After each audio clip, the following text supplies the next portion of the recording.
الحمد لله رب العالمين والصلاة والسلام على رسوله الكريم وعلى آله وصحبه أجمعين أما بعد. باب الدعاء للميت بعد دفنه والقعود عند قبره ساعة للدعاء له والاستغفار والقراءة. ونبي عمرو وقيل أبو عبد الله وقيل أبو ليلى عثمان بن عفان رضي الله عنه قال: كان النبي صلى الله عليه وسلم إذا فرغ من دفن الميت وقف عليه وقال: استغفروا لأخيكم وسلوا له التثبيت فإنه الآن يسأل. رواه أبو داود. இணைத்துக்குரிய அல்லாஹ் அடியார்கள், இன்று பார்க்கக்கூடிய புதிய தலைப்பு 161ஆம் தலைப்பு. அடக்கம் செய்த பின் ஒருவரை அடக்கம் செய்த பின் இறந்தவருக்காக துவா செய்யவும் பாவமன்னிப்பு கோரவும், அதே போல சிறிது நேரம் அங்கு மண்ணறைக்கு அருகே அவர்கள் அமர்ந்திருத்தல், அதே போல குர்ஆன் ஓதுவது என்ற தலைப்பின் கீழ் வரக்கூடிய ஹதீஸை பார்க்கிறோம்.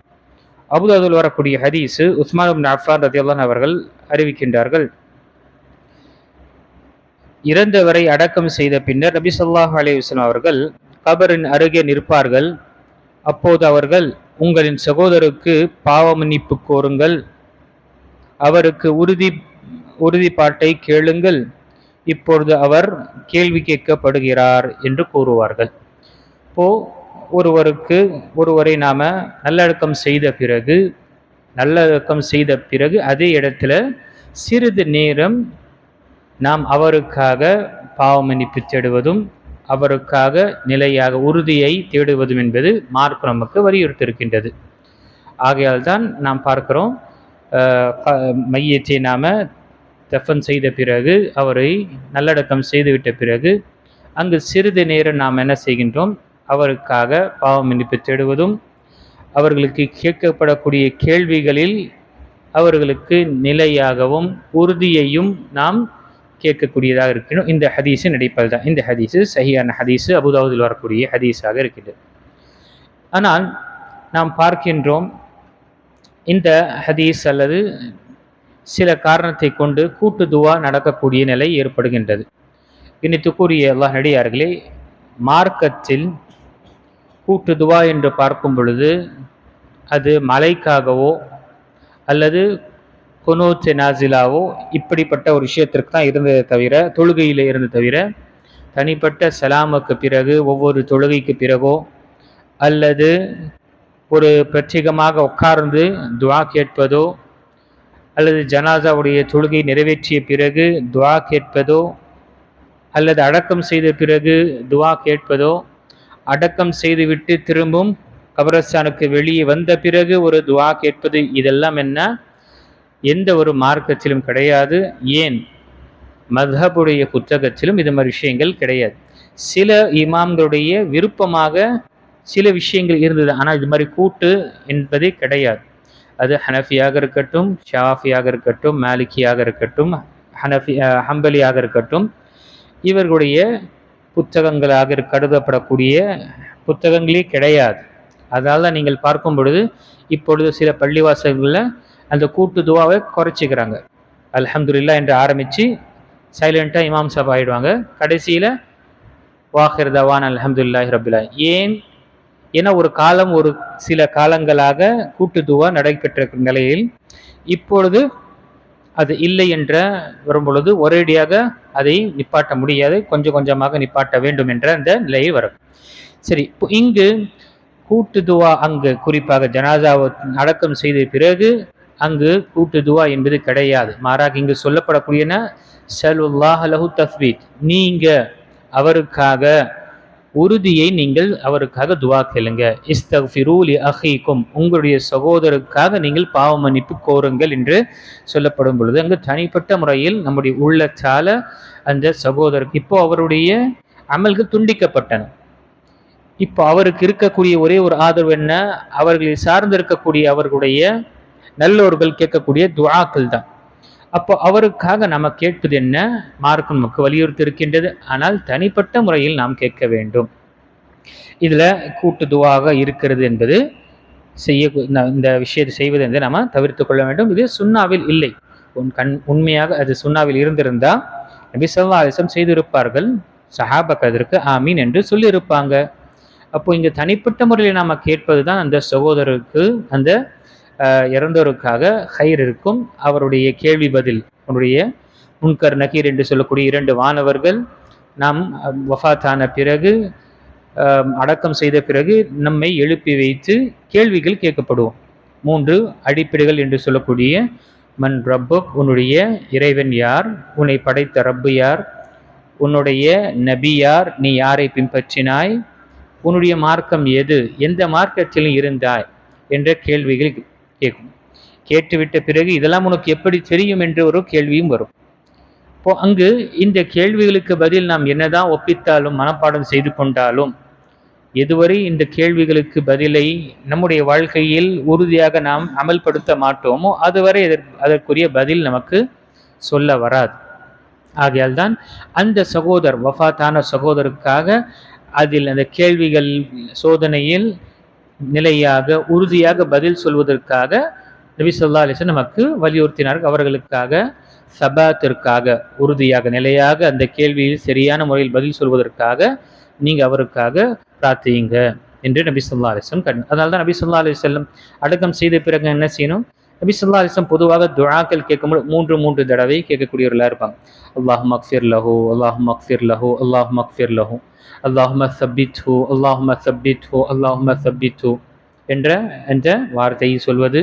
யா அல்லாஹ், கலிமாவில் அவர் ஹயாத்தில் நிலையாக இருந்தது போல மரணத்துக்கு பிறகும் அந்த கலிமாவை உடைய விஷயத்தில் நிலையாக இருக்கக்கூடியவன் ஆக்குவாய் என்று துவாஸ் கேட்பது என்பது என்ன இங்கு வலியுறுத்தப்பட்ட விஷயமாக இருக்கின்றது. அந்த நேரத்தில் சிறிது நேரம், ரொம்ப நீண்ட நேரம் என்று இல்லாமல் சிறிது நேரம் மட்டும் அங்கு நின்று அவருக்காக துவா செய்துவிட்டு திரும்புவது என்பது இது ஒரு சுன்னவாக இருக்கின்றது. அதே நேரத்தில் இங்கு இமாம் நவவி ரஹிமஹுல்லாஹ் தலைப்பை குர்ஆன் ஓதக்கூடிய ஏதாவது ஒரு விஷயங்களை ஓதக்கூடிய விஷயங்களை என்ற தலைப்பை அமைத்து அதன் தலைப்பின் கீழ் இமாம் ஷாஃபி ரஹிமஹுல்லாஹ்வுடைய ஒரு கூற்றை கொண்டு வருகிறார்கள். குர்ஆன், குர்ஆனுடைய ஏதாவது ஒரு பகுதியை அந்த கபருக்கு முன்னால் ஓதுவது ஒரு சிறந்தது என்று இமாம் ஷாஃபி ரஹிமஹுல்லாஹ்வுடைய கூற்றாக இருக்கின்றது. ஆனால் இதற்கு எந்த ஒரு ஆதாரமும் இல்லை. நாம் எல்லா இமாம்களை கண்ணியப்படுத்துவது நம்மீது கடமையாக இருக்கின்றது. ஆனால் யாருடைய கருத்தும் குர்ஆன் மற்றும் ஹதீஸ் ஆதாரப்படி இல்லை என்றால் அந்த விஷயம் ஏற்றுக்கொள்வதென்று கிடையாது. மாறாக ஷேக் உசைமீன் ரஹிமஹுல்லாஹ் அவர்கள் பதிவு செய்யும் பொழுது அந்த இடத்தில் குர்ஆனை ஓதுவதோ அல்லது குர்ஆனுடைய சில பகுதியை ஓதுவது என்பது என்ன வெறுக்கத்தக்கதாக இருக்கின்றது. ஏன் இதை போல பிதஅத்து உருவெடுக்கும், இதனால் வெறுக்கத்தக்கதாக இருக்கின்றது என்று கூறுகின்றார்கள்.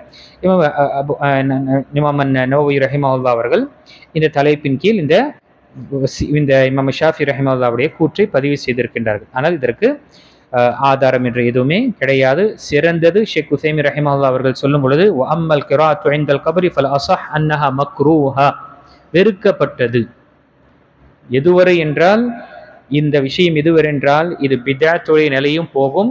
வகுல்லு பித்அத்தின் தலாலா, அது எப்படிப்பட்டதாக இருக்கட்டும், எல்லா வழிகேடு என்ன, எல்லா புதிதான மார்க்கத்தில் புதிதான விஷயங்கள் வழிகேடு தான் என்று இங்க அந்த ஹதீஸின் அடிப்படையில் தெரியப்படுத்தியிருக்காங்க. அதனால தான் நாம் பார்க்குறோம், நிறைய மழையவடிக்கு நம்ம போகும்பொழுது, கபரஸ்தானுக்கு போகும்பொழுது அங்கே இருக்கக்கூடிய இமாம்கள் செய்கிறாங்க, தன்னுடைய தலையாண்ட நின்று 3 வாட்டி சூரத்துல் ஃபாத்திஹா அல்லது 3 குல்லை ஓதுவதும், அதே போல கால் பக்கத்தில் நின்று ஓதுவதும், அதே போல சில இடத்துல எதுவரை என்றால் இந்த கேள்வி பதிலும் என்ன செய்கிறாங்க சொல்கிறாங்க.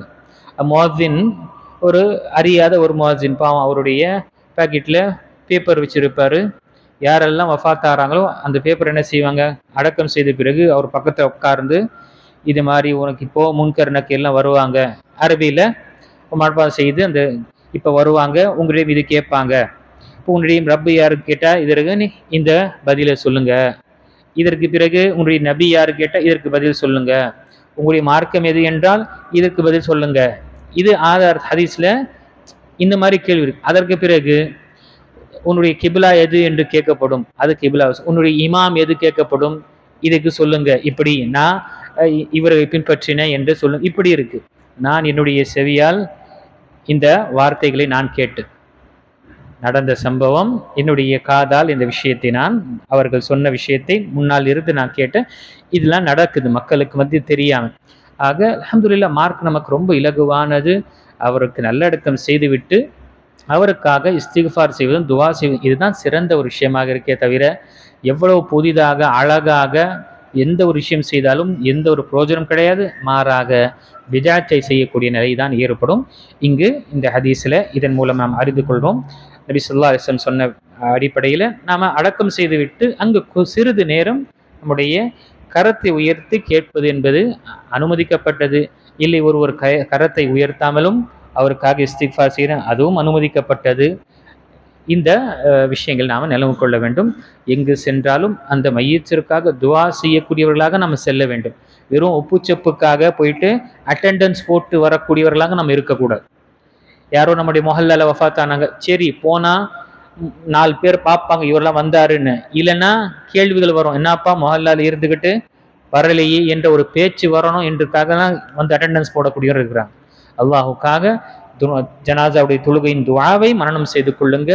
அது என்ன ஓதுறோம் என்று உணர்வு, அந்த அந்த விஷயங்கள் புரிந்து கொண்டு நாம ஜனாசாவில் கலந்து கொள்ளும் பொழுது கண்டிப்பாக நமக்கும் ஒரு ஜனாசா அந்த நேரம் வரும் பொழுது நமக்காகவும் மிக பிரத்யேகமாக இஹ்லாசான முறையில் துஆ செய்யக்கூடியவர்கள் இருப்பார்கள். அதை நிலவு நாம கொள்ள வேண்டும். அல்லாஹு தஆலா சொல்லக்கூடியவங்களுக்கும் கேட்கக்கூடிய அனைவர்களுக்கும் மார்க்கத்தின் சொல்லப்பட்ட ஆதாரத்தின் அடிப்படையில் நாம் பின்பற்றக்கூடியவர்களாக அல்லாஹ் நம்மை ஆக்கியல்வானாக. யாரெல்லாம் மௌத்தானார்களோ வஃபாத்தானார்களோ அல்லாஹு தஆலா நம்முடைய முஸ்லீம்களுடைய முஃமினாக்கள் அல்லாஹு தஆலா அவர்களை மன்னித்து அவங்களுடைய பாவங்களை மன்னித்து அல்லாஹு தஆலா அவங்களுடைய கபருடைய வாழ்க்கையும் மறுமையுடைய வாழ்க்கையும் அல்லாஹு தஆலா அவர்களுக்கு கண்ணியப்படுத்துவானாக. ஆமீன். வாஹிர் தஅவானா அல்ஹம்துலில்லாஹி ரப்பில் ஆலமீன்.